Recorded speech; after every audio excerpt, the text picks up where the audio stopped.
ఈరోజు అయితే ఇంకా జుహూ బీచ్కి వెళ్తున్నాము. ఏంటి అన్ని బీచెస్ తిరుగుతున్నాం అనుకుంటున్నారా? మాన్సూన్లో కదండి, ఇలా అన్నీ చూస్తే బాగుంటుంది. ఎస్పెషల్లీ నార్మల్గా బీచెస్ కన్నా మాన్సూన్లో వచ్చే బీచెస్ చాలా బాగుంటుంది. ఎక్కువ వాటర్ వచ్చేస్తాయి అండ్ క్లైమేట్ కూడా బాగా ఎంజాయ్ చేయొచ్చు. ఇంకా ఇక్కడ ముంబైలో వచ్చేసి ఇది కూడా ఫేమస్ అండి, జుహూ బీచ్. వెళ్ళిన వెంటనే క్లైమేట్ మాత్రం చాలా బాగుంది. మీరు ఎప్పుడైనా బీచ్ విత్ రెయిన్ అలా ఎక్స్పీరియన్స్ చేశారా? నేనైతే ఫస్ట్ టైం అండి. మా చిన్నబాబుకి ఎప్పుడు కూడా ఈ జుహూ బీచ్లోనే కేక్ కటింగ్ చేయించే వాళ్ళము. సో ఇక్కడ ఇంకా ఫ్యామిలీ మెంబర్స్ ఎవ్వరు రాకపోయేది కదా, వాళ్ళు బోర్గా ఫీల్ అవ్వద్దని బీచ్కి తీసుకొచ్చి వచ్చిన 10-15 మినిట్స్కే ఫుల్ రెయిన్ అండి. ఎంత బాగుందో తెలుసా రెయిన్ విత్ బీచ్ అయితే.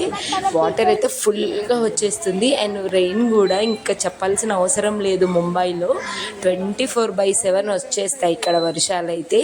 వాటర్ చూడండి, ఇంకా రెయిన్ వచ్చేస్తుంటే సముద్రం కూడా ఎక్కువ పొంగుతుంది. అసలు టైం అంతా